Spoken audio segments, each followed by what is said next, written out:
بسم اللہ الرحمن الرحیم۔ السلام علیکم۔ sirat.e.mustaqeem سعودی نیوز چینل میں آپ سب کو خوش آمدید کہا جاتا ہے۔ آج 21 جون 2021 ہے۔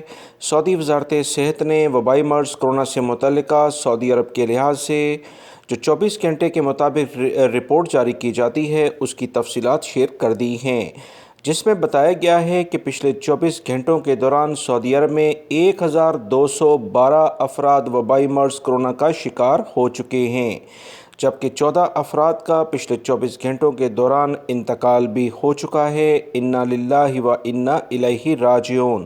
1510 افراد صحت یاب ہو کے اپنے گھروں کو بھی روانہ ہوئے ہیں۔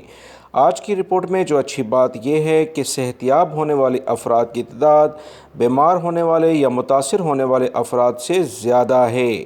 مکہ المکرمہ ریجن سعودی وزارت صحت کی رپورٹ کے مطابق آج بھی ٹاپ لسٹڈ ہے۔ 376 افراد وبائی مرض کرونا کا یہاں شکار ہوئے ہیں۔ مکہ المکرمہ ریجن میں جدہ بھی شامل ہے۔ ریاض ریجن میں 233 افراد ہیں۔ ایسٹرن ریجن جو دمام کے علاقے ہیں 224 افراد ہیں۔ اسیر ریجن میں 103 ہیں۔ جازان ریجن میں 80 ہیں۔ مدینہ منورہ ریجن میں 66 ہیں۔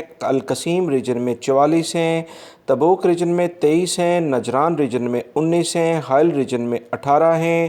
البحر ریجن میں 17 ہیں۔ ناردرن بارڈر جو شمالی حدود کے علاقے ہیں 6 افراد یہاں کرونا سے متاثر ہوئے ہیں۔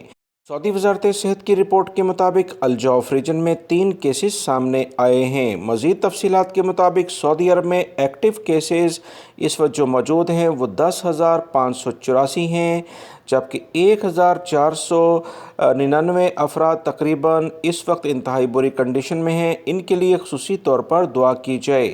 سعودی وزارت صحت کی تازہ ترین رپورٹ اور دیگر اہم ترین معلومات جاننے کے لیے میرے چینل کو دیکھتے رہیں۔ ویڈیو لائک کر کے شیئر بھی کیجیے گا۔ السلام علیکم۔